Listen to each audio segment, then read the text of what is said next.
what may be more important than the 10-for-1 stock split is that $10 billion share repurchase authorization. Even at this point, after a very big run up in the stock price in the last year, Lam could actually still be a bit of an underrated and underfollowed business among the Fab Five.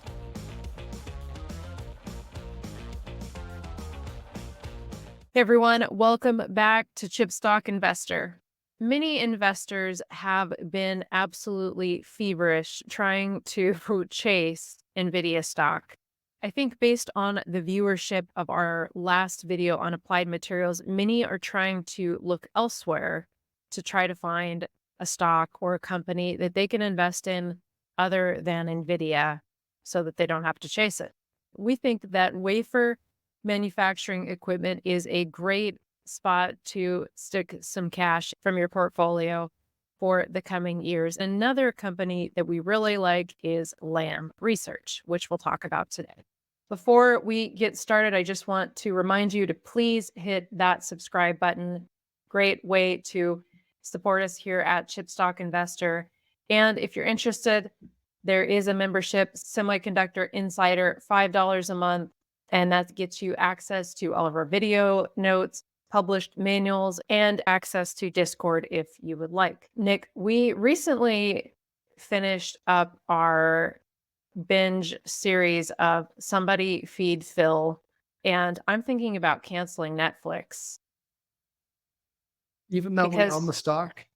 Even though we own the stock, and mostly it's because I'm no longer freeloading off of anybody, and we have to pay for it ourselves. Yeah, and even at the extra member password sharing crackdown tier, I think the Semiconductor Insider is quite a bit cheaper. Our Semiconductor Insider is just $5 a month, much cheaper than any Netflix tier, especially if you have to pay for it now with their membership sharing crackdown. So check it out.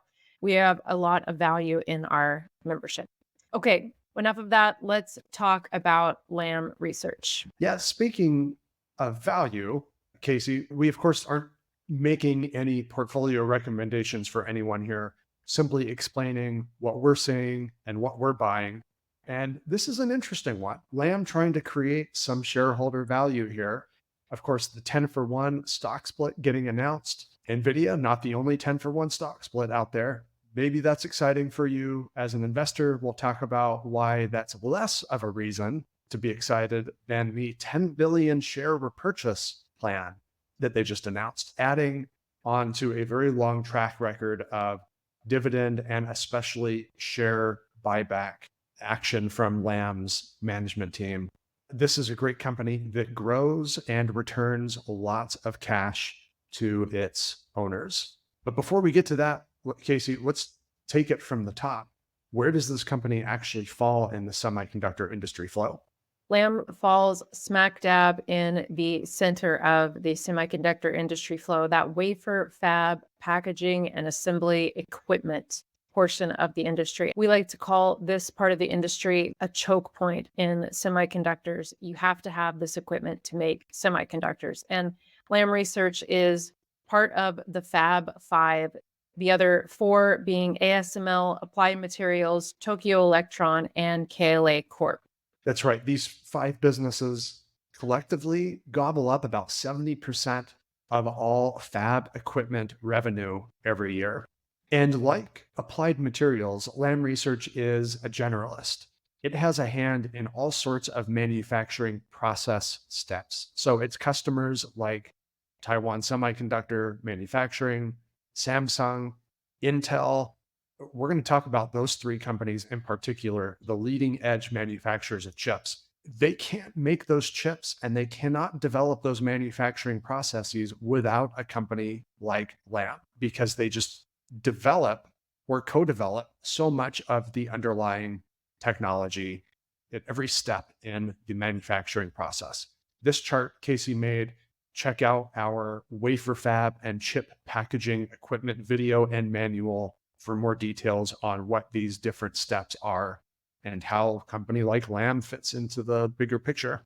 Here's another illustration that we have borrowed many times from Applied Materials, seeing where Lam falls into these portions of the equipment market. They're in green. So you can see track, clean, etch, CVD, and ECD and PDC.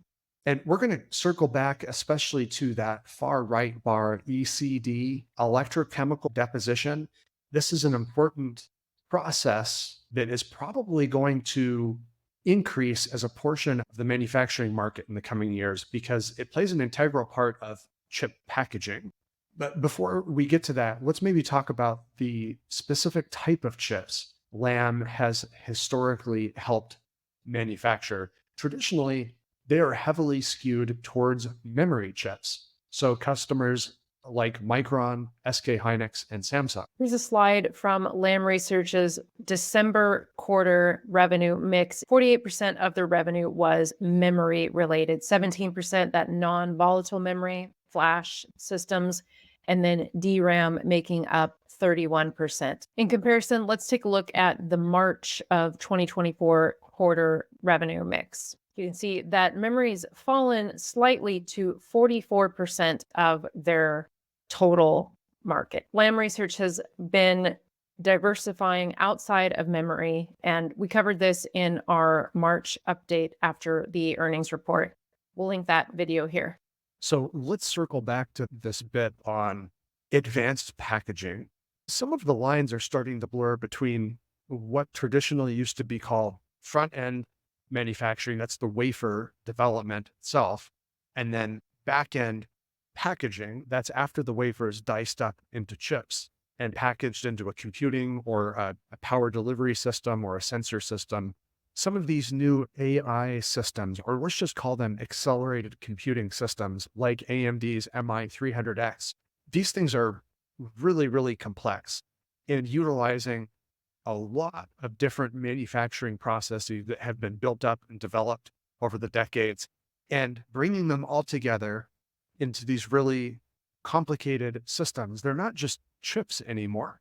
This is where oftentimes investors start talking about chiplets and wanting to invest in chiplets, and AMD and Intel are leaders in chiplets. And then we've been told by many that Nvidia is behind in chiplets, and then Blackwell was announced, and suddenly, oh, Nvidia is actually doing stuff with chiplets too.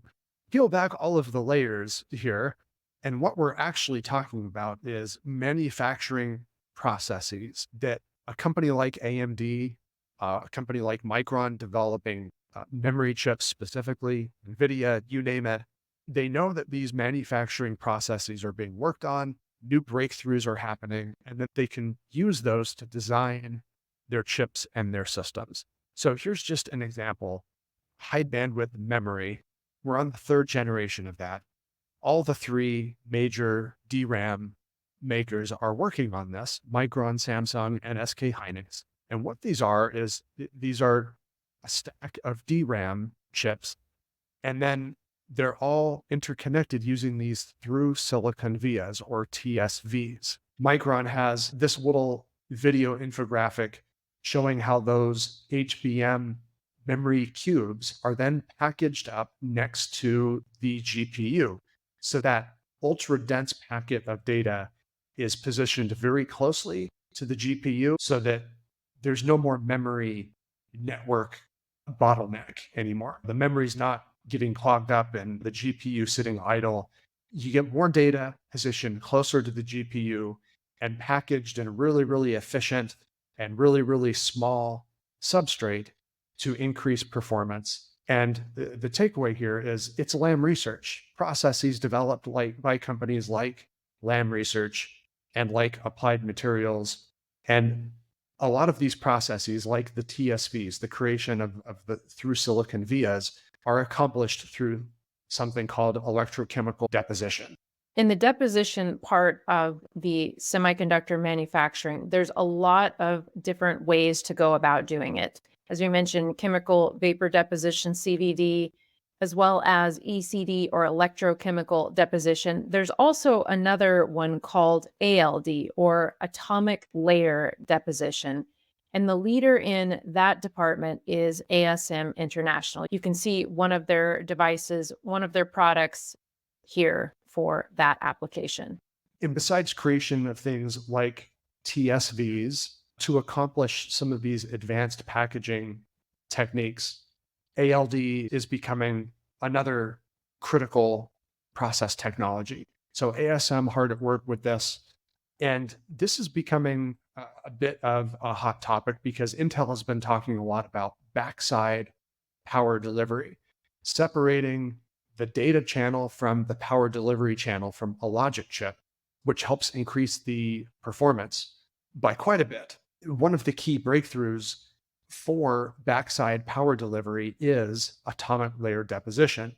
And besides ASM International, Lam Research plays in this manufacturing process as well. It has two product families, the Altus, which actually combines two deposition processes, ALD and CVD, as you mentioned, Casey, chemical vapor deposition. So two different technologies to layer other materials other than silicon on top of those wafers. And then also the Striker product family, which is specifically for atomic layer deposition. So this is maybe just a little side point here. When looking at adding stocks to our portfolio, one of the things we try to do is not duplicate things too much if we don't have to. And so ASM is a fantastic business, really interesting business. We can kind of capture some of this market by simply just owning Lam Research. Maybe you don't get some of the specific ALD growth, like if you owned just ASM International, but then again, you're also paying a much higher premium for ASM International right now too. Maybe just a little bit into our thinking on why we settled on Lam. If you're interested in reading a bit more on the backside power delivery engineering and manufacturing processes, there's a fantastic article, pretty in-depth technical article if you want that level of understanding from semiconductor engineering. Let's move into the upcoming quarter's guidance for Lam. You can see their revenue is expected at 3.8 billion plus or minus a few hundred million, which is still a bit sluggish headed into summer, but we still expect more acceleration starting in the later half of this year, starting in the September quarter for Lam. Cash on their balance sheet, $5.7 billion, total debt of nearly $5 billion at the end of March. Share repurchases at 860 million last quarter. We mentioned at the outset of the video, what may be more important than the 10-for-1 stock split is that $10 billion share repurchase authorization. So Nick, tell us a little bit more about that. Yes, hopefully by now, you know, a stock split does not make the business itself a cheaper value, more of a value. In fact, the valuation remains the same because whenever there's a stock split, it's not just the stock price getting cheaper. A lot of new stock is also issued. So the market cap of the business ultimately remains the same. So then it begs the question, why does a company bother splitting its stock at all? Well, especially in the tech world, even the hardware part of the market, not just software, which kind of drew the ire of lots of investors during the bear market. Semiconductor industry kind of paved the path forward to where we are today, back in the 1960s, 1970s, with stock-based compensation to employees. So by splitting the stock, it's actually a way for companies like Lam Research to manage their employees' access to that stock. It could be stock awards, or it could be some sort of stock purchase plan that they offer their employees. Whatever the case, splitting the stock helps them manage that. And then in turn, that can also help them manage those share repurchases as well if the stock price is a bit cheaper. So we're going to be going from, if the stock price remains the same between now and October, which is interesting. We'll talk about that here in just a moment. But if the stock price remained the same, we're going to go from $900 plus per share to $90 per share for Lam Research. Let's talk a little bit more about why Lam Research is doing a new repurchase plan and the stock split right now. One thing that we have been talking about extensively is the new and existing chip fab expansions over the coming years through 2027.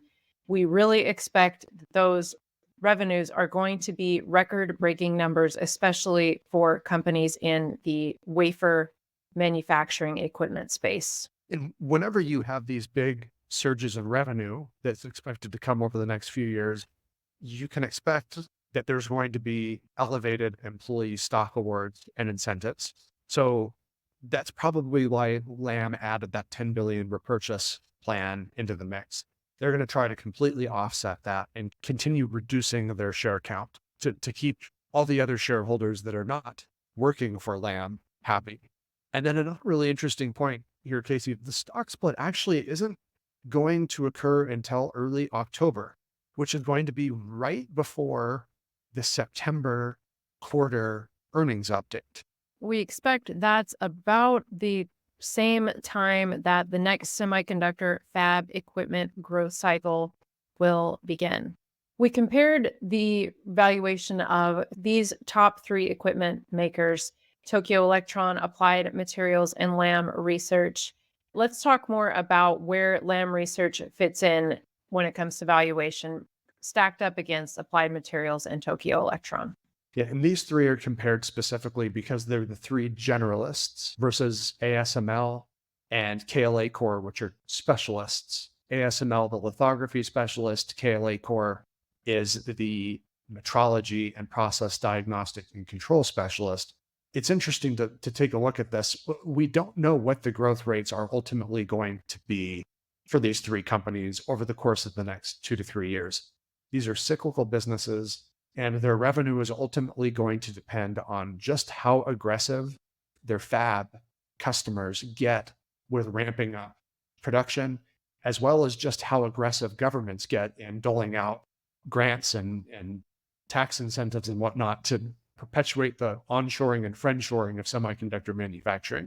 But Lam Research lies somewhere in between Applied, which appears to be the cheapest of the 3 companies, and Tokyo Electron, the more expensive of the 3.